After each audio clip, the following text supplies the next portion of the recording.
ナマンナナマンナナマンナナマンナナマンナナマンナナマンナナマンダスナマンダナマンダスナマンダスナマンダスナマンダス。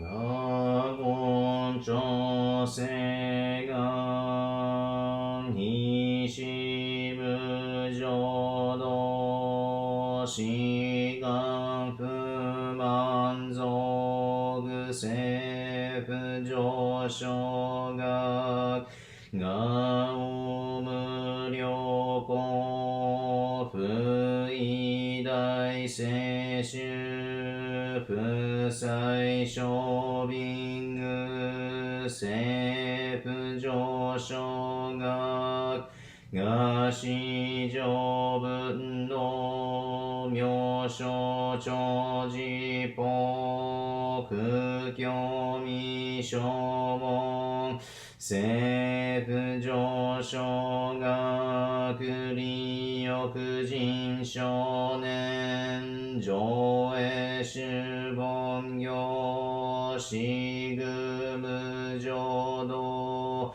異所天人士人力現代公不正無才道少女三苦名交際集約難回避知恵言明思根門案閉塞小悪道通断全宗門高僧上満足意養老寺法日願主樹期天根普賢異種解放像公正空読法上王大集中説法四式供養一切文具即習徳本観念心情満得意三害用女文無下知通断未不詳願学営力都市最小村志願や国家大仙王感動国書天人東内妙見ナマンダブナマンダブナマンダブナマンダブナマンダブナマンダブ願にしくのく平等性祭道恩も大心往生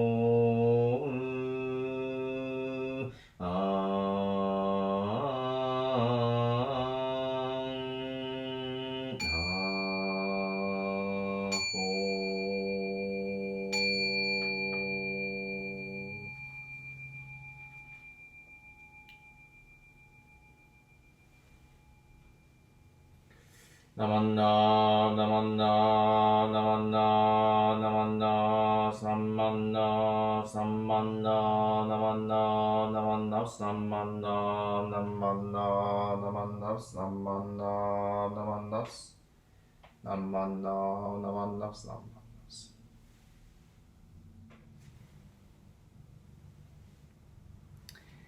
Good morning to everyone in here at the Sunday morning service for the Southern Alameda County Buddhist Church, and to all those on YouTube. I recall one time a retiring minister, Reverend Ken Fujimoto of the San Jose Buddhist Temple, giving a memorable talk. So I'd like to kind of share with you kind of something that he discussed with us.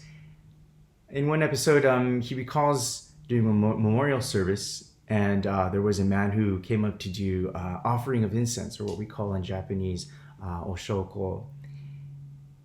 And now the interesting thing is that this man had lost one of his arms due to a freak accident that happened while he was doing his agricultural work.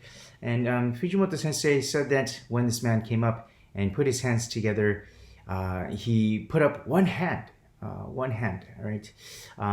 Just like this, one hand, right? And as if to put his two hands together and to bow in Gassho before Amida Buddha. And in seeing this, Fujimoto Sensei said he had witnessed probably one of the most perfect or most beautiful or most natural. He couldn't find the right word, and I can't quite find the right word to help depict what he had seen, but it was the most kind of natural gassho that this person had done, even despite the fact that it was done with simply one hand to the best of his ability. The man, without any hesitancy, as if he had always been doing that, put his hands in gassho, and it looked so perfect to Sensei, right? And this man was doing this one-handed gassho, and Sensei was extremely impressed with this person. We often hear stories about the phantom limb, where if we lose a leg or an arm, there is often the sensation that we still believe that we have that arm right here, right? Perhaps neurologically our brain functions as if we still had that limb. But it's very interesting because we often don't truly appreciate something until it's gone, or that it's far too late to realize that. The man who did the one-handed gassho probably understood how grateful one should be in being able to do gassho with two hands. And ironically, this is what made him do such a splendid, picturesque, beautiful, or natural gassho. He was truly grateful for what he has been given, and that is what emanated from his very being. And he naturally was able to express his gratitude. And this is, I believe, one of the characteristics of what a Nembutsu practitioner is. There are many things that we can say in regards to this. We do not truly appreciate day until there is night, right? We do not appreciate light until there is dark, right? We do not truly appreciate mom's home cooking until we are forced to live by ourselves. We never truly appreciate the love of our family and our friends until we feel abandoned and in times of loneliness in this vast world. We never truly appreciate our bodies until we grow much older and it becomes harder to move around. Or perhaps we never truly appreciate a day with no problems until we have experienced days of constant stress. Right? It is weird because even if we told ourselves, right, to be appreciative of every day, of everything, of every moment around us, we somehow find a way to forget. We somehow get lazy, or we somehow just revert back to our old ways of thinking about this thing called me, right? Why is this so? Well, from the Buddhist perspective, this is because of the ego self.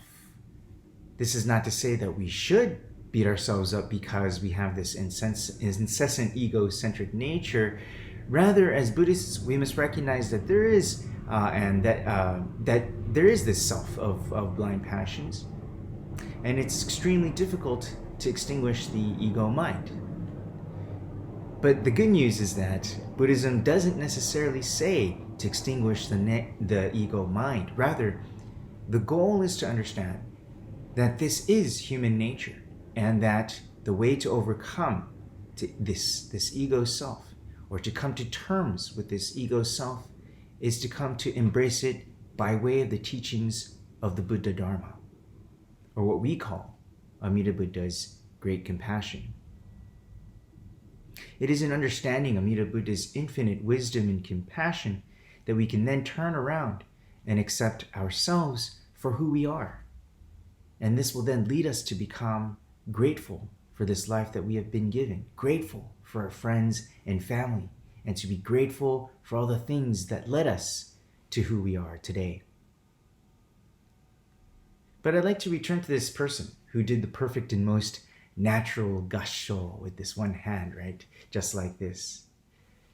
And like I mentioned earlier, perhaps it was because he was deprived of something that he was truly able to express gratitude. It seems we only truly come to appreciate something when we don't have it anymore, right? My son will attest to this. When I take away his Nintendo Switch, right, when he's done something wrong. I can attest to this when I'm deprived of my own iPhone, right? But joking aside, Buddhism speaks to a much deeper message, that of life. Right? Our loved ones who go before us, our friends and family, our pets, and even this self will someday perish. This me will someday perish. And it's in deep reflection of those around us and of this self that we come to see the profundity of life. And this is what the Buddha Dharma teaches us. When we couch these somber moments of suffering in the soft embrace of Amida Buddha's great compassion, we come to see that even these moments of suffering, right, have deep meaning that are nurturing us to the world of true understanding. And that true understanding is what we call the world of enlightenment. In other words, we also call that Amida Buddha's Pure Land, the Pure Land. I'd like to finish by telling you a story involving the great teacher Shoma. This takes place in Japan many, many years ago. And Shoma, who is a great Nembutsu follower, is said to have many episodes where he expresses his deep gratitude for the Nembutsu teaching. One day, as he lay in his deathbed, a good friend came to visit him, and that friend told him the following: Shoma-san, don't worry. We'll take care of you, even after you pass. We will make sure to take care of all of your household needs, or your house and the things that one needs to take care of in everyday life. We will all contribute to creating a great tombstone for you, a great monument to remember you after you have gone. So please don't worry, Shoma-san, right? And hearing this, you would think that one would be very happy, right? One would be like, oh, thank you very much, right? Or, oh, now I know who my true friends are, right? Kind of thing, right? But Shoma does not have this kind of reaction, right? As a matter of fact, he has quite the opposite reaction. What Shoma does is he gets angry, right? And he says the following. He says it in Japanese. He says, 俺は石の下におらんぞ, right? 俺は石の下におらんぞ. In other words, what that means in English is, I am not under that rock when I die. In other words, I won't be under that tombstone when I die, is what he says, right? Very interesting words of reaction to what he has been told. And what this means that we can interpret is that I, Shoma, will not be under the rock when I die, is that that Shoma understood that he will be born in the world of enlightenment, in the world of the Pure Land. And for that reason, he would not be in some fixed place under a rock. He will be returning to the world of truth. He will join the working of Amida Buddha's great compassion to teach and guide others. He will not be under the rock. Indeed, he will be the rock itself. He will be the beautiful skies of the setting sun. He will be the cool sea breeze of the ocean. He will be the stars in the night sky. And moreover, he will be Namo Amida Butsu, the phrase that makes us aware of the world of truth.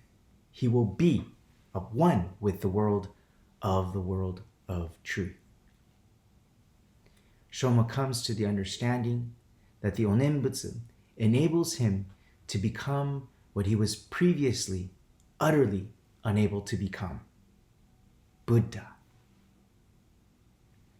The Nembutsu allows this passion-filled, ordinary being who suffers in the cycle of birth and death to become a truly liberated person, one with the universe and beyond. That is what the world of Namo Amida Butsu offers. And that is what we are guaranteed by the world of great compassion.